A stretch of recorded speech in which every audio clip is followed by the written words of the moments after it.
Hello everyone. आज की class में प्रेजेंट परफेक्ट टेंस को पैसिव वॉइस में बदलना सीखेंगे। क्या सीखेंगे? प्रेजेंट परफेक्ट टेंस को पैसिव वॉइस में कैसे बदला जाता है वो सीखेंगे हम लोग।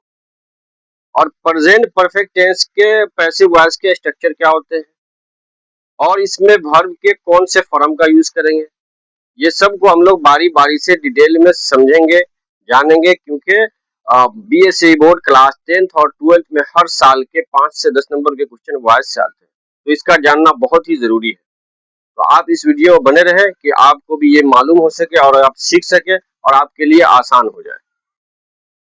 एक्टिव वॉइस से पैसिव वॉइस में बदलना बहुत ही आसान है, बस आपको ये वीडियो देखने की जरूरत है। चलिए वीडियो को स्टार्ट करते हैं। सबसे पहले प्रेजेंट परफेक्ट टेंस को पैसिव वॉइस में बदलने के डिफिनेशन को हम लोग जानते हैं कि उसके डिफिनेशन क्या है। तो प्रेजेंट परफेक्ट टेंस को पैसिव वॉइस में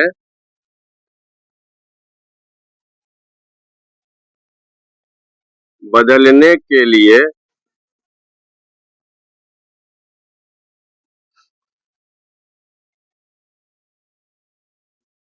सहायक क्रिया में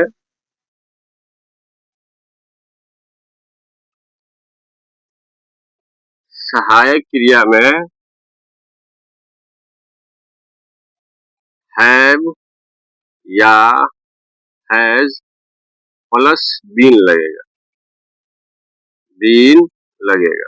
सहायक क्रिया में क्या लगेगा? हैव या हैज प्लस बीन लगेगा। ठीक है। और इसमें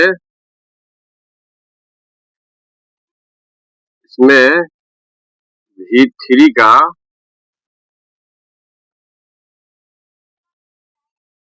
प्रयोग करेंगे। क्या करेंगे? V3 का यूज होगा।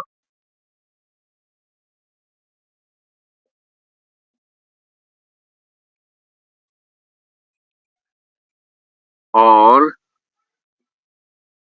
ऑब्जेक्ट से पहले ऑब्जेक्ट से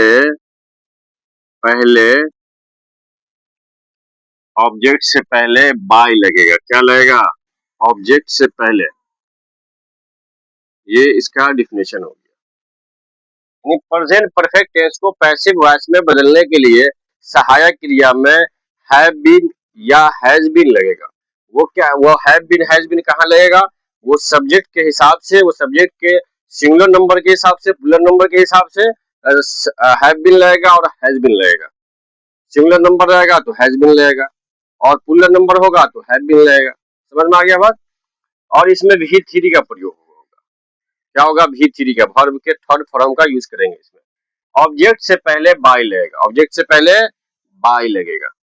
ठीक है। इसके स्ट्रक्चर पैसिव वॉइस के होते हैं ऑब्जेक्ट प्लस हैव या has plus been. Object plus have या has plus been plus V3 verb का तीसरा रूप प्लस बाय प्लस सब्जेक्ट।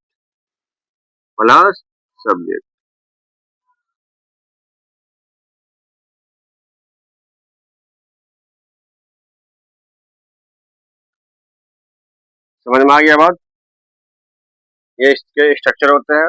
एक दो एग्जाम्पल को लेकर हम लोग जानते हैं, समझते हैं कि उसको कैसे बनाया जाएगा, कैसे हम लोग उसको बनाते हैं, किस स्ट्रक्चर के हिसाब से, किस रूल के हिसाब से उसको हम लोग समझते हैं। जैसे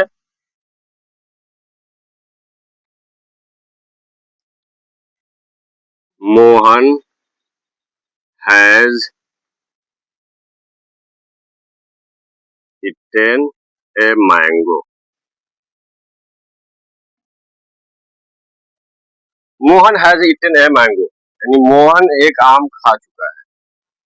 मोहन ने एक आम खाया, दोनों का एक ही होगा। मोहन एक आम खा चुका है। तो सबसे पहले इसको हम लोग देखेंगे कि ये कौन से टेंस में है। प्रेजेंट इंडेफिनिट टेंस है कि प्रेजेंट इम्परफेक्ट है या प्रेजेंट परफेक्ट है या कौन सा टेंस है। तो उसको पहले हम लोग पहचानेंगे ये कौन सा टेंस है। तो टेंस में आप लोग पढ़ चुके होंगे प्रेजेंट परफेक्ट टेंस के पहचान जिस हिंदी क्रिया के अंत में चुका हूँ, चुकी हूँ इत्यादि रहे तो उसे प्रेजेंट परफेक्ट टेंस कहते हैं। सहायक क्रिया में हैव या हैज लगेगा, समझ में आ गया बात। और उसमें वर्ब का तीसरा रूप होगा यानी भी थ्री का प्रयोग होता है उसमें प्रेजेंट परफेक्ट टेंस में। तो यहाँ क्या है, Mohan has eaten a mango यानी मोहन आम खा चुका है, तो ये प्रेजेंट परफेक्ट टेंस हो गया। ठीक है, इसमें क्या है, ईट एट ईटन यानी ईटन है, ये भी थ्री का प्रयोग है इसमें इस सेंटेंस में, तो ये कौन सा टेंस हो गया, प्रेजेंट परफेक्ट टेंस हो गया। तो अब इसको जो है हम लोग पैसिव वॉइस में बदलेंगे, पैसिव वॉइस में बदलेंगे। इस स्ट्रक्चर के हिसाब से हम लोग इसको बनाएंगे, पैसिव वॉइस को एक्टिव वॉइस से पैसिव वॉइस में बदलेंगे। इसमें क्या है, सबसे पहले इस स्ट्रक्चर के हिसाब से ऑब्जेक्ट लिखेंगे। तो ऑब्जेक्ट कौन सा हो जाएगा इसमें, ऑब्जेक्ट ए मैंगो हो जाएगा, ए मैंगो पैसिव वॉइस लिख देते हैं, पैसिव एक्टिव ए मैंगो। और सब्जेक्ट के हिसाब से हैव बीन या हैज बीन लगेगा, हैव बीन या हैज बीन का यूज करेंगे। यहाँ क्या है, ए मैंगो ये सिंगुलर है, सिंगुलर नंबर है, तो इसके साथ क्या लगाएंगे, हैज बीन लगाएंगे। क्या लगाएंगे, a mango has been, has been. अब क्या है, V3 है, यानी ये V3, ये तो प्रेजेंट परफेक्ट टेंस में V3 का यूज होता ही है, और पैसिव वॉइस में बदलने के लिए भी V3 का यूज होता है, तो इसी को सेम टू सेम उतार देंगे। इटन, अब क्या है, बाई है, तो बाई का प्रयोग करेंगे, बाई। अब क्या है, सब्जेक्ट है, तो सब्जेक्ट कौन सा हो गया, ये हो गया, तो ये क्या हो जाएगा, मोहन हो जाएगा, बन गया, बहुत ही आसान है। यानी Mohan has eaten a mango, तो a mango has been eaten by Mohan, eaten by Mohan. एक सेंटेंस और लेके चलते हैं,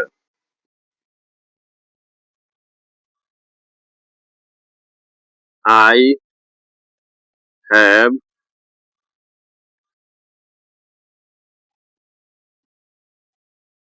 रिटन ए लेटर,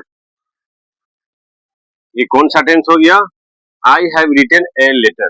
ये क्या है, इस सेंटेंस में देखेंगे ये रिटन जो है ये वर्ब के कौन से रूप हो गए, ये वर्ब के कौन से रूप हो गए, तो ये वर्ब के तीसरे रूप है, यानी थर्ड फॉर्म है ये, तो ये कौन सा टेंस हो जाएगा, प्रेजेंट परफेक्ट टेंस हो जाएगा। अब इसको हम लोग क्या करेंगे, पैसिव वॉइस में बदलेंगे। पैसिव वॉइस में बदलने के लिए स्ट्रक्चर है, तो उस स्ट्रक्चर के हिसाब से हम लोग इसको पैसिव वॉइस में बदल देंगे। तो क्या होगा, पैसिव वॉइस में जो ऑब्जेक्ट रहेगा उसको पहले सब्जेक्ट बनावेंगे, ऑब्जेक्ट के स्थान पर सब्जेक्ट और सब्जेक्ट के स्थान पर ऑब्जेक्ट को रखते हैं। क्या करते हैं पैसिव वॉइस में बदलने के लिए, सब्जेक्ट को ऑब्जेक्ट के स्थान पर और ऑब्जेक्ट को सब्जेक्ट के स्थान पर। तो ये क्या है, ऑब्जेक्ट है, ये क्या हो गया, वर्ब हो गया, और ये सब्जेक्ट हो गया। तो ऑब्जेक्ट के स्थान पर सब्जेक्ट और सब्जेक्ट के स्थान पर ऑब्जेक्ट, तो क्या होगा, ए लेटर। अब इसके साथ हम लोग क्या प्रयोग करेंगे, हैव बीन या हैज बीन, क्या प्रयोग करेंगे, हैव बीन या हैज बीन। सिंगुलर नंबर रहेगा तो हैज बीन, प्लूरल नंबर रहेगा तो हैव बीन। तो एक लेटर है तो इसमें क्या, ये सिंगुलर नंबर है तो इसमें क्या देंगे, हैज बीन देंगे, क्या देंगे, हैज बीन। तो a letter has been, has been. अब क्या है, V3 है, यानी राइट रोट रिटन, तो क्या करेंगे, रिटन लिखेंगे, सेम टू सेम उतार देंगे इसमें, रिटन। अब क्या होगा, बाई होगा, बाई, और सब्जेक्ट के स्थान पर ऑब्जेक्ट, ऑब्जेक्ट के स्थान पर सब्जेक्ट। ये सब्जेक्ट क्या है, आई है, तो आई बदल जाता है किसमें, मी में बदल जाता है, इसमें बदल जाएगा, मी में चेंज हो जाएगा, बाई मी। अगर मी रहेगा तो आई में बदल देंगे, ठीक है। I have written a letter, a letter has been written by me, समझ में आ गया बात, बहुत ही आसान है एक्टिव से पैसिव बनाना। इसलिए तो वीडियो को यहीं पर खत्म करते हैं, फिर मिलेंगे अगली वीडियो में।